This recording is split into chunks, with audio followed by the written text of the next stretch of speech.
Qizlarjonlar, bitta qizimizdan so'ragandilar, Matilda tortini tashlab beraman, sizlar ham qilib ko'ringlar.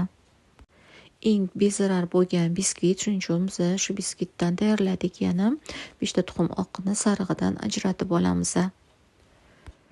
Mana ajratib oldik. Endi buni oppoq ko'pik bo'lgunicha ko'pirtiramiz. Bu holat sizlarga tanish, ya'ni yumshoq biskvit bo'ladi. Ustiga 300 grammda shakar solinadi. Bu katta pilada o'lchaganda 1,5 pila bo'ladi. Oz-ozdan solasiz va ko'pirtirishda davom etasiz. So'biganingizdan keyin yana 2-3 minut ko'pirtirib yuborsanglar, qattiqqina bo'lib, tog'orachidan to'kilmaydigan holatga keladi. Endi hamma olib qo'ygan 5 ta dona tuxuminglarni sarig'ini birdaniga solasizlar-da. Unaqa ko'p ko'pirtirmaysizlar. O'rtacha 1 minut atrofida ko'pirtirsanglar bo'ladi. 100 grammgina yog' quyiladi, yarim minut ko'pirtirib olib, ustidan 100 gramm sut solib, buni ham yarim minut atrofida ko'pirtiramiz. 195 gramm unga 2 ta choy qoshiq razrıhlitel qo'shiladi. 30 gramm kakao qo'shib, buni ham elakdan o'tkazib olasiz. Mana o'tkazib oldik. Endi lopatka yordamida bir xil massa bo'lgunicha aralashtirib olamiz. Sekinroq aralashtirish kerak qizlar. Shunda yaxshi chiqadi, qattiq aralashtirmanglar. Mana bir xil massa bo'ldi. Endi qolipimizning razmeri, mani qolipim sal kattaroq, 28 diametr. Bundan kichikroq qolipda qilsangiz ham bo'ladi. 130 gradusda 40 minut atrofida cho'p quruq chiqquncha pishiriladi.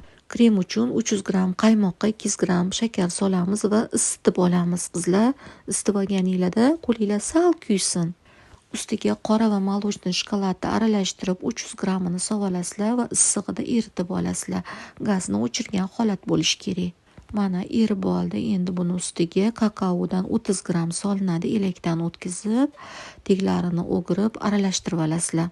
100 gramm sariyog' solib, chiroyli yaltiraguncha buni ham aralashtirib sovutasizlar. Buni muzdek holatga kelgunicha sovutib olishimiz kerak. Bu arada biskvitimiz ham pishib chiqdi. Biskvitimizda yumshoq, sochniy bo'lgan holat bo'ladi. Sovigandan keyin 3 ga bo'lib olamiz. Mana uchala ko'rishimiz ham shunaqa zo'r chiqdi. Ichlari g'o'va bo'lib, yumshoq holatda chiqadi. Endi sovigan ganashli kremimizni oddiy mikserda qilsanglar ham bo'laveradi, yoki shunaqa blenderli mikseringlar bo'lsa ham quyilguncha ko'pirtirasizlar. Men achchiq kofe bilan ko'rjlarni propitka qilib oldim. Mazasi yana ham yaxshi bo'lishi uchun xohishga qarab siz propitka qilmasangiz ham bo'ladi, agar ko'rjingiz yumshoq bo'lsa. Endi ustiga to'yintirib kremdan surtib olamiz. 3 ta qavatini ham ketma-ket yopamiz. Shunaqa to'yintirib shokoladni ganashli kremimizdan quyib olamiz. Agar ganashinglar quyilib qolsa, ozgina vodяной banya qilib olsanglar, yana suyilib, yana qotishni boshlaydi. Asosan Matildada hech qanaqangi bezak bo'lmaydi. Prosta shokoladli tort bo'lgani uchun xohishga qarab bezatishingiz mumkin. Prosta shokoladni ham o'zini quyib, mazza qilib muzlatib yeyishinglar mumkin. Yana eslatib o'taman, aniq retsept yo'q. Hamma har xil tayyorlaydi qizlar. Sinovdan o'tgan biskvitdan tayyorlasangiz ham bo'ladi.